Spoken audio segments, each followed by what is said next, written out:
Well, we're here in Hong Kong. I'm with my very good friend Geoffrey, who's the newly elected president of Kenya Rugby. Geoffrey, just say hi. Hi there. How are you all? Thank you. Okay. Geoffrey, we're just trying to. It's been a lovely day. Yesterday, not so good for Kenya, but I think today they've really picked up. They're playing very good game. We hope they can win the next one as well. Just your opinion on generally the Sevens series, the tournament. You've been in it for over 10 years as Kenya Rugby.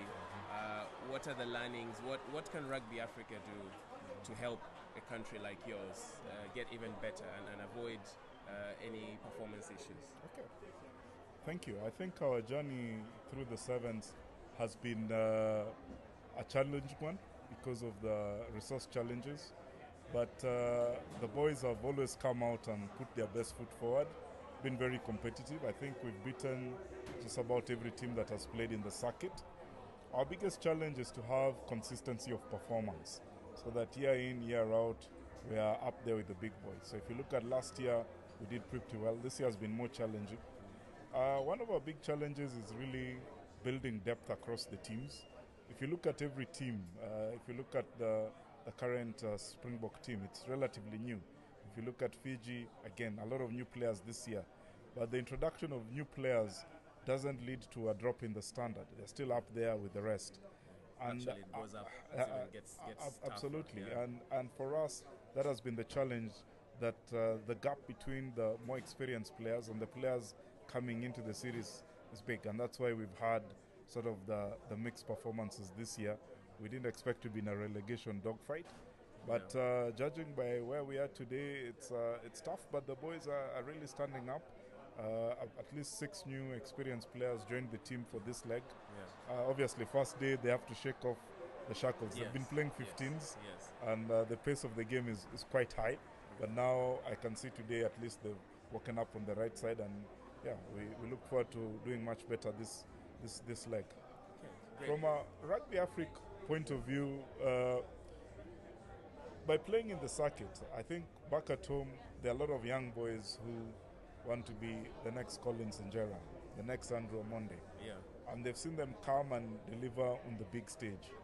And so it's become easier to market the game because we have local heroes who people can identify with and relate with quite easily. So that helps us in terms of the growth of the domestic game. And certainly we as Kenya would like to see more African countries come in and play in the series, because it will certainly lift the local game.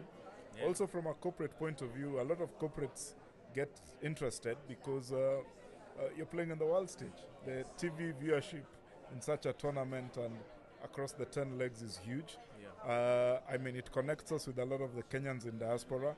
If you go to the US or you go to London or South Africa, Dubai, very, very big Kenyan followership, even in Australia. Yes. And Kenyans feel very proud about the performances of their team in the circuit. So a lot more investment needs to go to prepare the teams coming from Africa, coming into the qualifiers, because you're up against teams like Ireland, like Germany, which are very well funded, and they go through a lot of good preparation. How do we get our teams well prepared? Because I believe we have the talent to be able to compete against the other teams. Yeah. I believe so too. I think there's a lot of work to be done. There's a lot of work that needs to be done with the emerging unions, Zimbabwe, Uganda, and all that. But from the experience of Kenya, is it all about the money?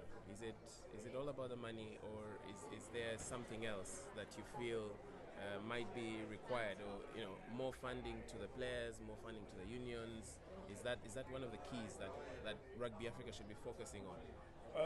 I think certainly money is important. Yes. We cannot say it's not, because when the people come here, they're competing against England, they're competing against the US. Yeah. So you have to almost take them out of the local economy and bring them to a global stage. Yeah. These players all stay in the same hotel. Yeah. They all interact, and they're pretty open about what the expectations are. Yes. So you can't run away from that point.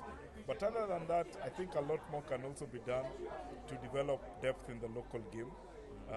We don't have a high performance center. Our training facilities are not to the same standard that, say, what you find at the Springbok Center in Stellenbosch. And so the next level for us is really to develop that sort of capacity.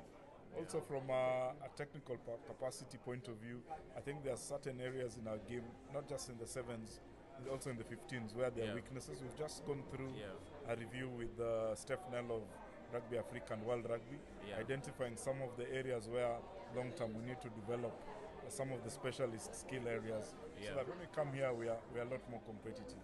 And then obviously getting our team into more competitions, especially the Kenya development side, we call it the Morans, so that we have that consistency. It's very important, and I think, so there you have it from an experienced union that has been in it for over 10 years, and the rest of us need to follow suit. We need to join them, and we need to get more African countries in the World Series. Thank you.